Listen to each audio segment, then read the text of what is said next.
primer día tomarán para ustedes Pri Etz Hadar. Pri Etz Hadar puede ser traducido como fruto de árbol hermoso. Pri es fruto, Etz es árbol y Hadar realmente tiene varias posibles traducciones. Para ahorrar tiempo vamos a dejarlo como hermoso, árbol hermoso.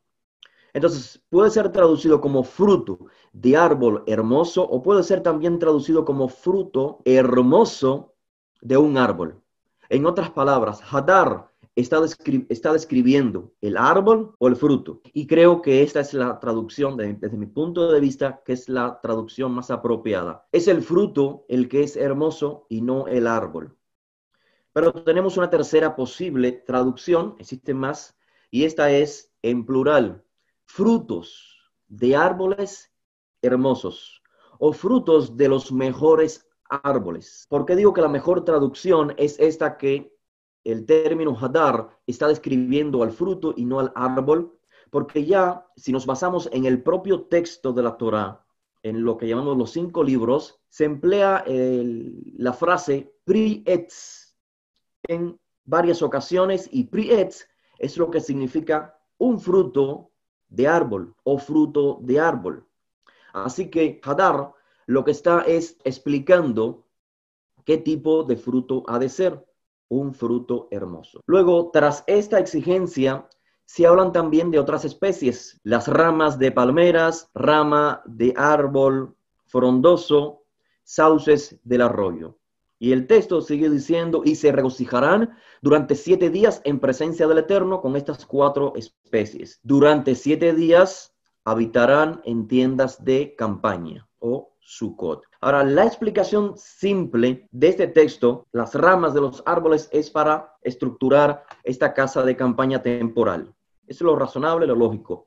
Ahora, el punto más importante a destacar es Pri Etz Hadar, fruto hermoso. El texto no indica el nombre del fruto, no indica el nombre del árbol, sino simplemente lo menciona como algo que sea hermoso.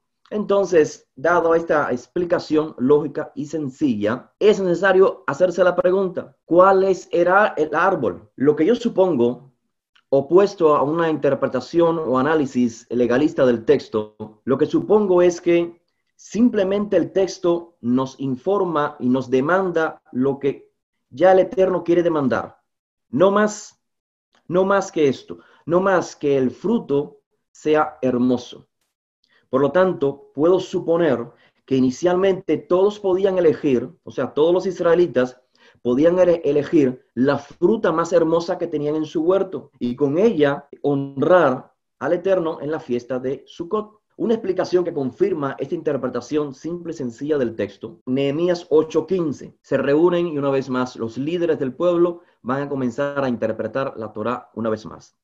En este contexto, entonces, se preparan para la celebración de Sukkot y se mencionan especies para Sukkot, pero diferentes a las que son mencionadas específicamente en el libro de Levítico. O sea, los términos son diferentes. Se mencionó, por ejemplo, sauces del arroyo en Levítico, pero en Nehemías no se menciona el sauce del arroyo. Se habla de Hadás, o sea, del mirto. Hay una contradicción.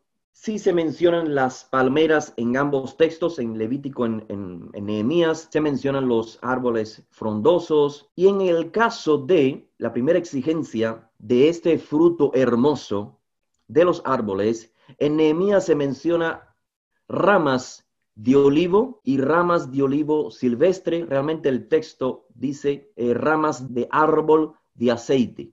Hay quienes dicen que puede ser referencia al pino, pero lo más probable es que no sean 2 tipos de ramas totalmente diferentes, sino 2 tipos de ramas, pero de olivo, uno silvestre y el otro estamos más habituados a ver. Así que en realidad, si separamos las especies, en Nehemías tendríamos 5 en lugar de 4 que se mencionan en Levítico. Pero como dije, si juntamos las 2 primeras como ramas de olivo y ramas de olivo silvestre, a cotejarse con las de Levítico. La gran diferencia, como dije, es que Levítico menciona sauce del arroyo, mientras que Nehemías menciona Hadass o el mirto.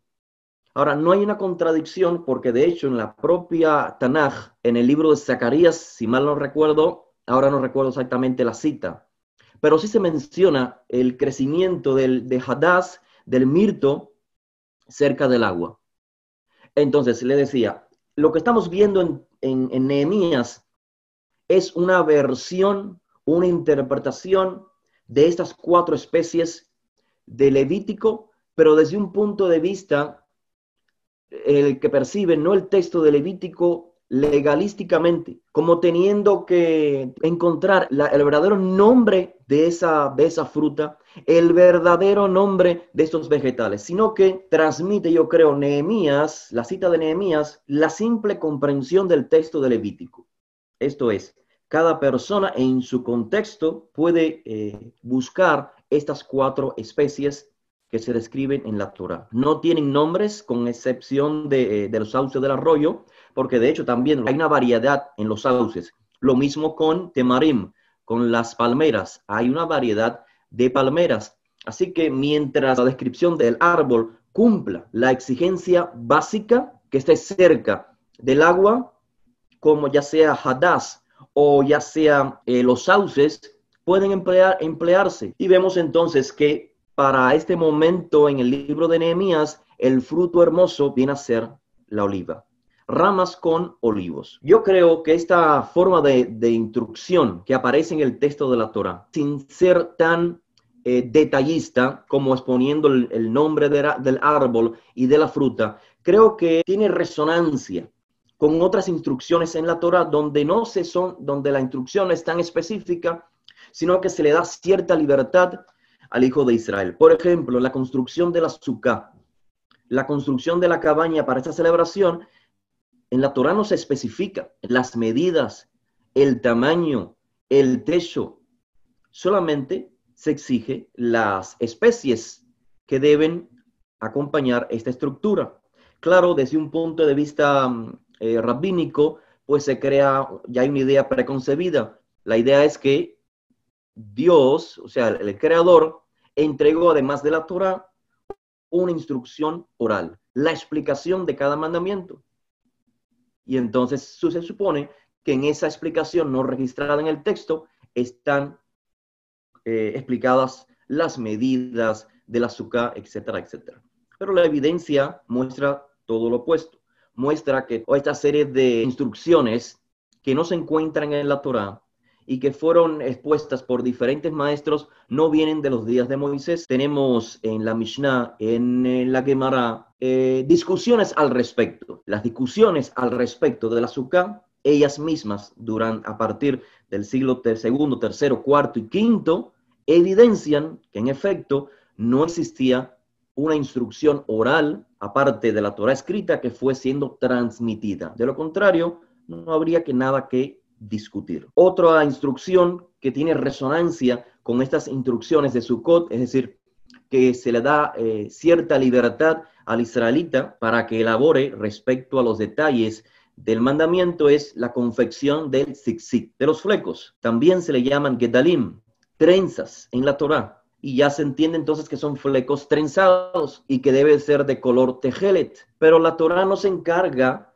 de exigirnos de dónde ha de provenir esa tinta azul o tejelet. La Torá no se encarga de detallarnos específicamente cómo se deben confeccionar.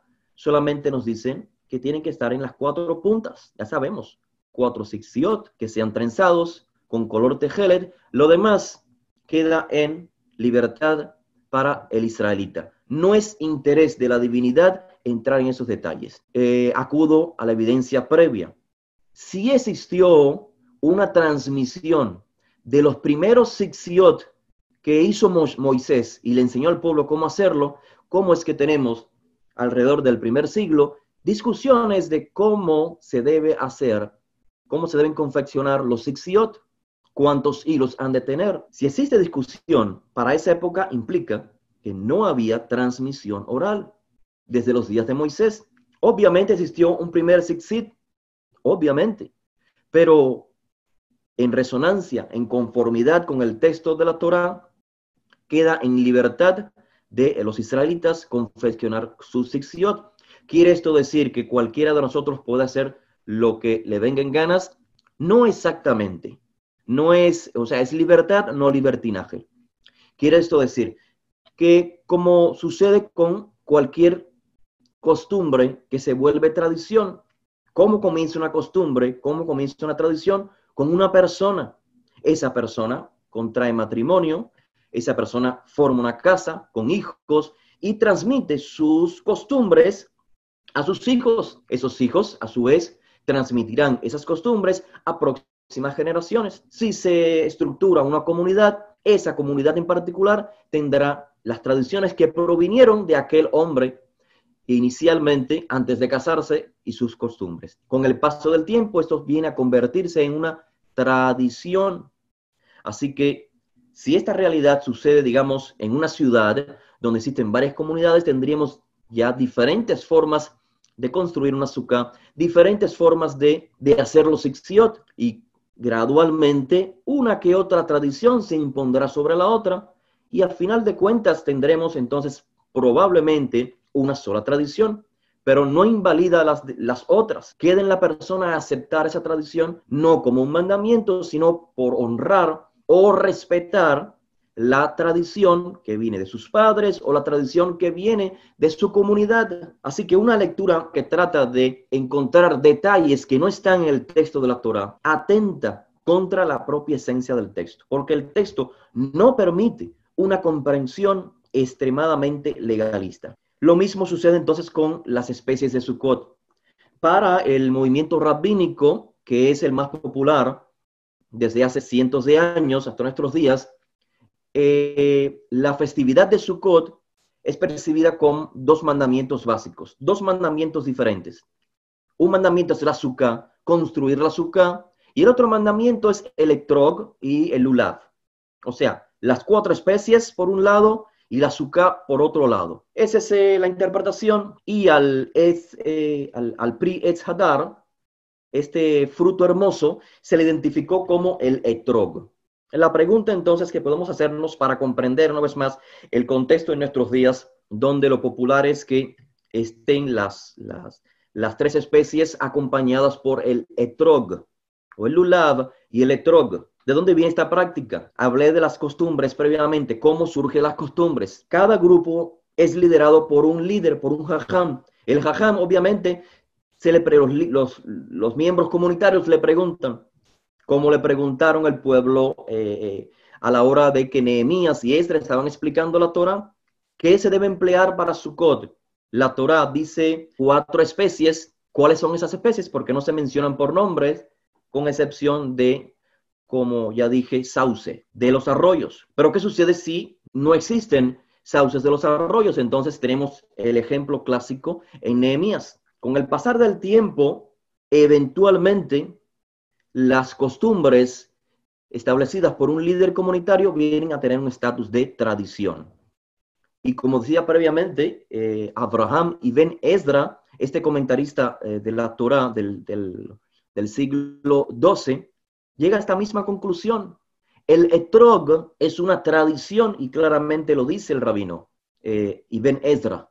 El etrog es una tradición, porque el texto no lo dice. Que el etrog se lleva usando aproximadamente 2000 años está evidenciado en fuentes que provienen del periodo del Segundo Templo, donde se mencionan precisamente estos 4 tipos de especies. La rama de palma, el lulav, la rama de sauce o el arabá, hadaz, y dice un fruto. Ahora, estas fuentes históricas del periodo del Segundo Templo mencionan únicamente este ramillete que hoy se le llama el lulav y el etrog. Estas 4 especies solamente se mencionan dentro del templo. No se emplean como hoy vemos en las sinagogas o fuera o en la casa. Tenemos, por ejemplo, la cita de Segunda de Macabeos, capítulo 10, donde se menciona efectivamente ramilletes con frutas. Podemos pensar entonces en estas 3 especies, estas 3 ramas, y además el etrog, que acá se le llama frutas. Pero Una vez más, solamente en el templo. Tenemos la evidencia de Josefo en Antigüedades Judías, en la sección 3. Pero curiosamente, cuando Josefo menciona este fruto hermoso, le llama Persea. ¿Qué significa este término?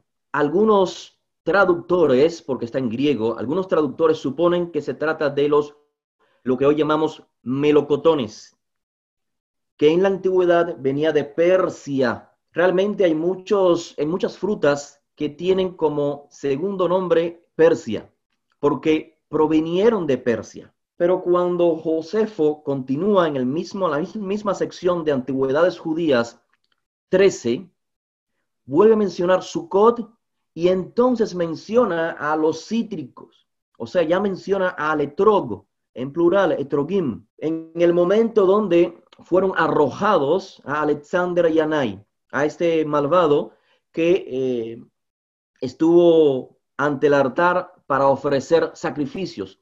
El mismo evento es narrado en el Talmud de Babilonia. Curiosamente, en el Talmud de Jerusalén se mencionan varias interpretaciones acerca de este fruto hermoso, y existe un rabino, ahora no recuerdo la cita exactamente, sé que está en el Talmud de Jerusalén, no en el de Babilonia, y se menciona un rabino que dice, el texto dice, un fruto hermoso, y esa es su opinión, en contraste a otros que sí le buscan un nombre desde un punto de vista, digamos, legalista. Ahora bien, al parecer, como les decía, esta costumbre de tener un ramillete y un fruto, ya sea el melocotón o ya sea el etrog, únicamente este rito de alegrarse, de danzar con ellos, se menciona en el contexto del templo. Josefo ni siquiera menciona la posibilidad de tomar estas 4 especies fuera del templo. Y esto es contrario a lo que se registra en la Mishnah, donde dice que sí, eran empleados en el templo, pero con excepción de un día donde podía hacerse el rito del lulav, del alegrarse con lulav, de alabar a Hashem, en cualquier lugar. Recordemos que Josefo es mucho más antiguo que el texto de la Mishnah. En el caso de Filón de Alejandría, él ni siquiera menciona el ramillete de las 4 especies. Habla de Sukkot, de las cabañas, pero Filón de Alejandría, que es anterior al tiempo de Josefo, no menciona las 4 especies. Quizás porque, una vez más, era un rito para ser desarrollado únicamente en el templo. Siendo así, entonces, Filón de Alejandría en Egipto no tiene por qué mencionar este culto que se realiza dentro del templo. Así que es muy plausible que incluso en la época de Josefo y Filón de Alejandría, el uso exclusivo del etrog aún no se haya establecido como una tradición recibida finalmente por todo el pueblo de Israel. Era una entre tantas tradiciones. Para finalizar, quiero traer la memoria para aquellos que lo sepan y para aquellos que no, es entonces noticia nueva. Existen monedas de los enfrentamientos en la rebelión judía antes del año 70, o sea, aproximadamente en el 66, monedas creadas obviamente por judíos donde aparecen lo que hoy llamamos el lulav, estas 3 especies, además de un etrog, de un gran limón o el citrón. Pero en estas monedas antes del año 70, curiosamente, el mirto tiene frutos. El ramillete, las palmeras están totalmente abiertas. Así que parece que la costumbre en la época antes de destruirse el templo era emplear ya estos vegetales, estas especies, pero ya desarrolladas. Sin embargo, en la época de Bar Kokhba, esto es, en los días aproximadamente después 60 años después de la destrucción del templo aproximadamente, se vuelve a imprimir monedas con el etrog y con el lulav. Sin embargo, la forma, la estética ya cambia. Está todo quizás, las monedas muestran que el ramillete no está tan pronunciado, sino que es más joven, más tierno. Y podemos ver entonces un acercamiento a la costumbre actual, donde efectivamente, por ejemplo, la palmera que se usa realmente es como el corazón de la palmera, lo cual no figura en monedas más antiguas.